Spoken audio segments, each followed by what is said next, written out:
Hey guys, what's up? It's AXOLOTL and welcome back to a brand new video. Just recently I did a video on reasons why you should own an axolotl, why you should own one, and the perks of owning one, all the good. And so for today's video, what we're going to be doing is going over the reasons why you shouldn't own an axolotl. What is hard about them, what could be bad about them, what do you have to look out for. In this video I'm going to kind of go over some of those things, and of course they are my opinion and what I have found to be true. So if you do want to know those things, then make sure to subscribe to my channel before you leave and hit that bell notification so that you can be notified every time that I upload a new video. And with that being said, let's hop right on into today's video.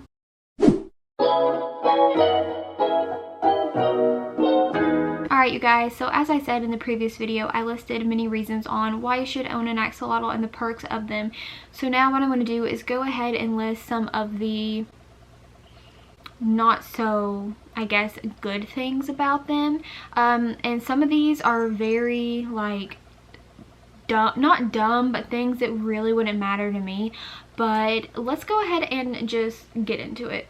So first of all, I do want to say that one of the biggest things is that axolotls are actually illegal in many states. Many states do not allow you to have one. I think that that's ridiculous because axolotls are absolutely thriving in captivity.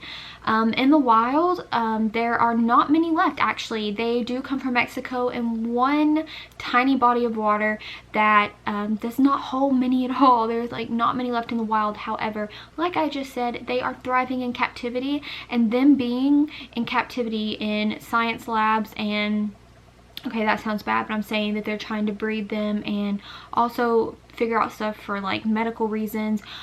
All of that is keeping them alive and keeping them thriving. So by doing that, we are keeping this an existing animal. And so, but anyway, like some states still have them as being illegal pets. So definitely check to make sure that axolotls are legal in your state before getting one. That can be one negative thing that you could run across. I'm in Tennessee, so if you are in Tennessee, they are illegal. I just said they're illegal.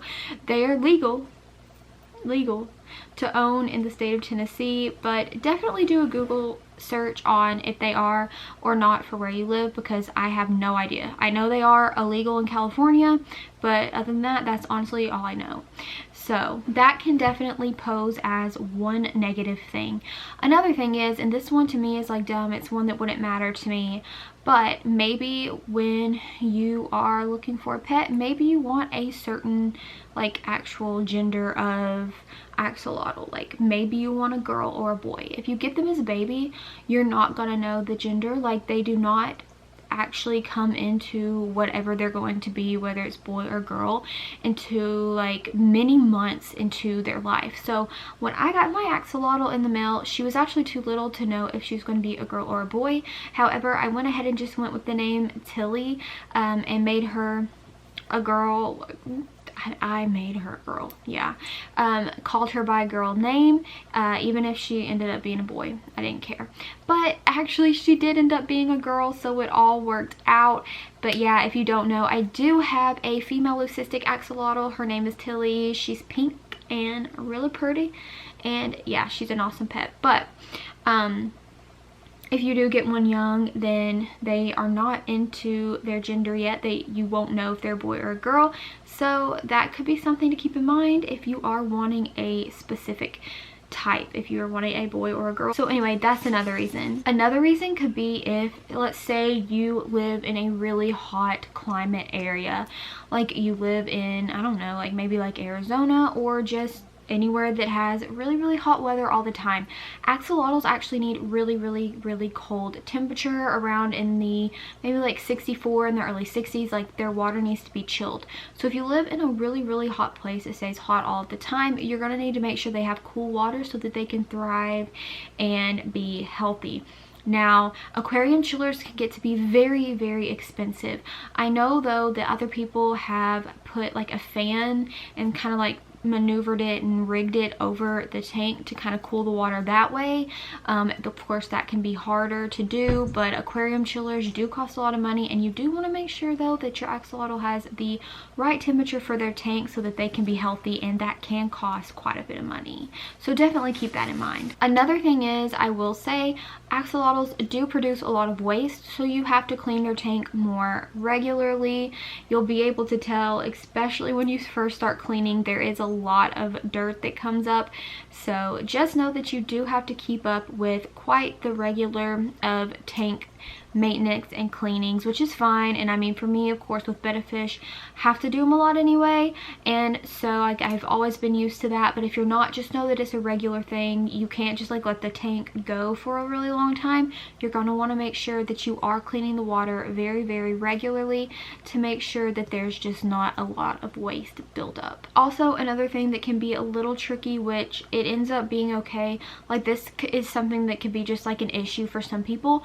When axolotls are really, really little, first of all, they can't have rocks as substrate at all, like gravel.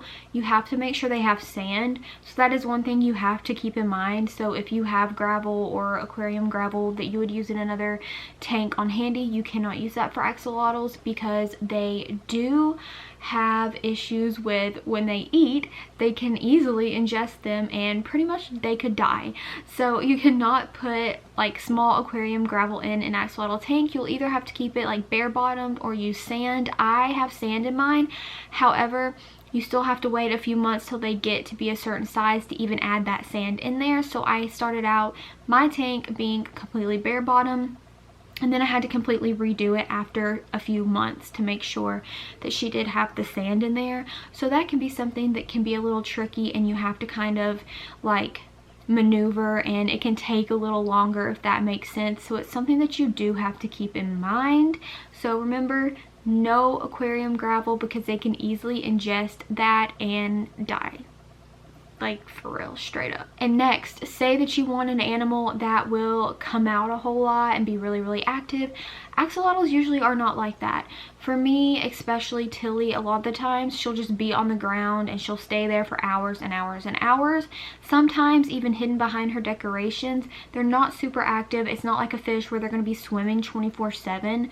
So if you want, or maybe you have a kid who wants, or you would like to have them to have like an active pet, like a betta fish would, for instance, an example. Like an axolotl is not going to do that. They're going to be a lot more still.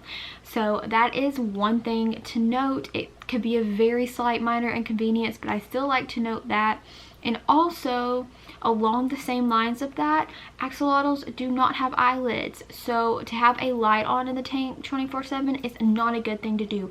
You really want to make sure that the tank light is off, because once again, they don't have eyelids. The only time that I turn mine on is for when I'm filming, literally strictly that, and then basically I have it off for the rest of the time. I really only have it on so you guys can see her better, but in general, like I said, they don't have eyelids, so you want to make sure that they're dark. So if you're really wanting to see them and have a tank on, have them bright and to be displayed and stuff, that's really not good, because like I said, they don't have eyelids. So that is one thing that I really did want to mention, because I do find it to be very important. It's a little small thing that could be a minor inconvenience, but you never know.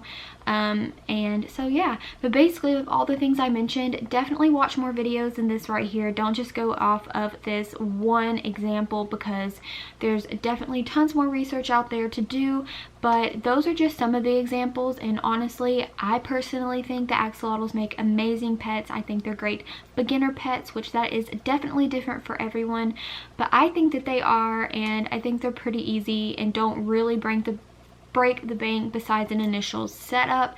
But you never know with animals, and they could always get sick, etc. So please always keep that in mind as well. But honestly, I think the pros way outweigh the cons, and if you haven't watched my video on why you should own an axolotl, definitely check that out for those reasons. But that about wraps it up. So I want to say thank you to my patrons. As always, Jeremy, Maddie, Davis, Mercy, Janae, Casey, Mel, Vicky, Vanessa. Thank you guys from the bottom of my heart for being a patron. If you want to be a patron, the link will be in the description box down below. And other than that, please make sure to give this video a big thumbs up and subscribe to my channel before you leave. You can do that by hitting my face right up there, and you can watch another video by clicking right over there. It would mean the world to me if you would do so, and I hope you have a great day or night or whenever you may be watching this, and I'll see you in the next one. Bye!